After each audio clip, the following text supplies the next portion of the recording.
हमारी सारी सीक्रेट्स का बक्सा ये जो मन है ना, हमें अपने तरीके से नचाता है और हम कब इसके इशारों पर नाचने लग जाते हैं ये हमें भी नहीं पता चलता।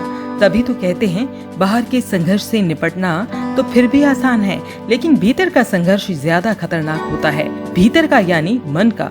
रोज हमारे भीतर कितने ही तरह के संघर्ष चल रहे होते हैं। कई दफे आपको भी लगता होगा कि जिंदगी की भागम भाग में रोज कभी हमें अपने काम की टेंशन रहती है, तो कभी अपने घर की, कभी परिवार के किसी सदस्य की, तो कभी परिवार के सदस्यों के साथ तालमेल की, और कई बार जब कोई पुराना जख्म रिस आए तो बस फिर कितने ही दिन चैन की नींद तमाम। तो कभी अपनी किसी गलती या हार पर पछतावा कुछ इस कदर हमें भीतर से कमजोर बना देता है कि फिर उठ खड़े होने की हिम्मत तक जुटानी मुश्किल हो जाती है। और कभी कोई पुराना किस्सा छेड़ कर बैठ जाए तो दिमाग का दही हो जाता है।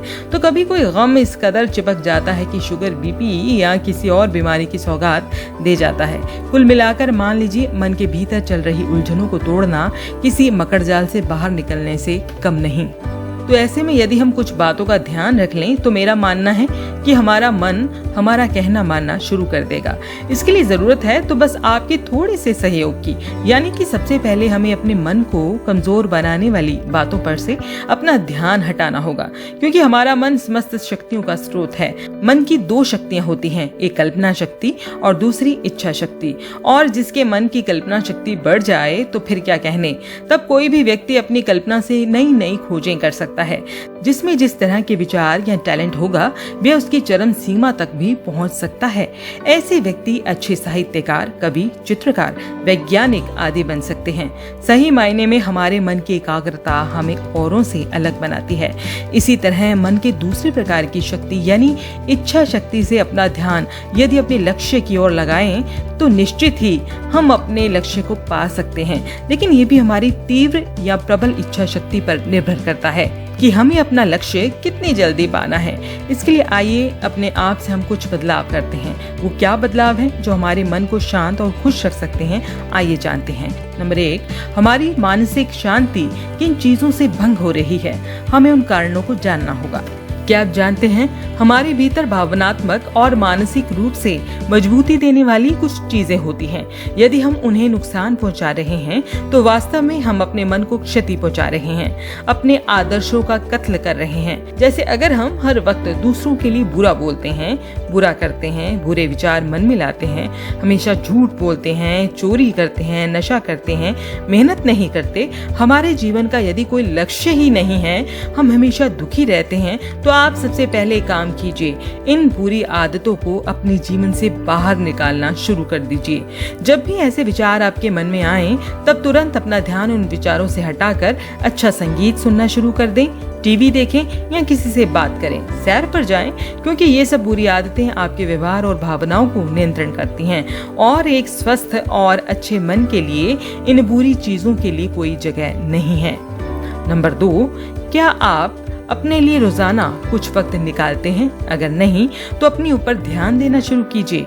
आप अपनी रोजमर्रा की रूटीन में क्या अपने लिए कुछ ऐसा कर रहे हैं जिससे आपके मन को अच्छे संकेत मिले? शायद नहीं। अगर ऐसा है तो अब से रोज व्यायाम करके, संतुलित भोजन लेकर, शांत रहकर, अच्छी नींद लेकर अपनी शारीरिक, मानसिक और भावनात्मक शक्ति को विकसित करने और उसे बनाए रखने में अपने आप की मदद करें। नंबर 3, अपने मन को समृद्ध करने के लिए आप क्या कर रहे हैं?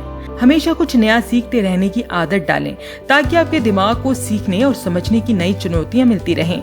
आप जितना अधिक ज्ञान प्राप्त करेंगे, मानसिक रूप से आप उतने ही मजबूत होते चले जाएंगे।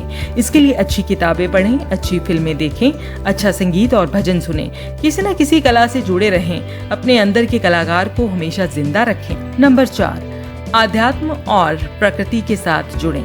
ये जरूरी नहीं कि आपको आध्यात्मिक होने के लिए कहीं या किसी के पास जाने की जरूरत है। जैसे प्यार और करुणा का रस भीतर से अपने आप ही जागता है, वैसे ही हर व्यक्ति के भीतर आध्यात्म का रस स्वतः ही होता है।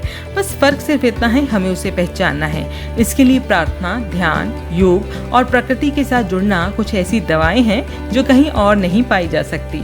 इन दिनों कोरोना जैसी महामारी से बचने के लिए जितना हो सके घर में रहकर अपने उन कामों को पूरा करने की कोशिश करें जो आप अब तक नहीं कर पाए हैं। अपना ध्यान अपने भीतर छुपी कला को निखारने में लगाएं। ये समय असल में अपने बारे में और अपनों के लिए मिला है। सो अपनी कमियों को सुधारें और दूसरों को भी अच्छा करने के लिए प्रेरित करें। आपको हमारा ये वीडियो कैसा लगा कमेंट करके जरूर बताएं और हमारे इस YouTube चैनल को लाइक, सब्सक्राइब और शेयर करना ना भूलें और बेल आइकन को जरूर प्रेस कीजिएगा ताकि हमारी सभी नोटिफिकेशंस आपके पास पहुंचती रहें। तो इसी के साथ मुझे यानी कि मनुस्मृति लखोत्रा को दीजिए इजाजत। धन्यवाद।